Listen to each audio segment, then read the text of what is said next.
You'll never guess where I am. School, playing video games. How crazy is that? Oh, I won! I'm about to meet a bunch of cool peeps who, instead of studying maths, play and make video games. How cool is this? Do you guys just play games all day? What's the deal? Well, at the Academy of Interactive Entertainment, we teach students to make video games, make films and animations. Oh, and how old do you have to be to come here?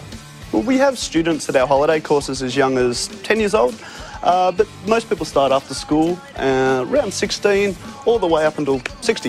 What are the building blocks for a video game? We have to design the characters, we have to design the environments, the levels, where you're going to be, the movement and everything, and of course all the animations. Yes, now I've actually got a character I've designed myself. He's called Trash Man. How do I turn this guy into a game? Wonderful. I think you better speak to one of our students, Carly. Let's go. Carly, meet Trashy, the next big thing in gaming. Yeah, I think he's great as a character. He's definitely versatile and colourful. He'd be great in the game. And why is the character so important?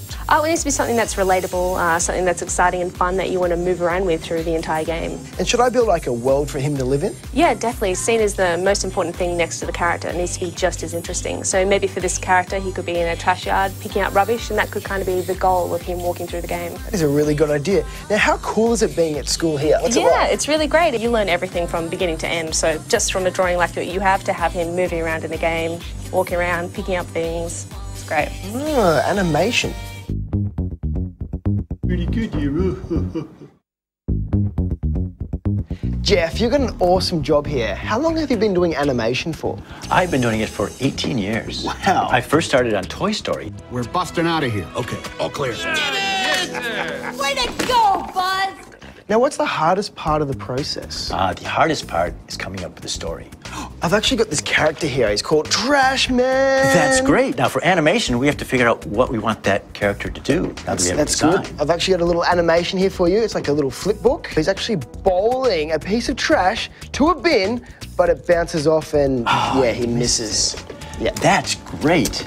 Now that we got the idea and the character, what we'd have to do is get that into the computer. And you can see we can move this around. Yep. And we can also make it rotate. Anybody want to on the screen. Cool. So what we do for animation is we set a pose at the beginning, and then we come in here and set another pose where we want it to hit something. Yep, like my trash hitting the bin. Like your trash hitting the bin. And then the computer figures out what happens between. Okay. And then when we need to, we add an extra pose there, and we get a nice make it move. It's like so my it's little just about animation. it's about setting poses and the time between poses, and that's what animation's all about. Hear that, Trashy? We're gonna bring you to life.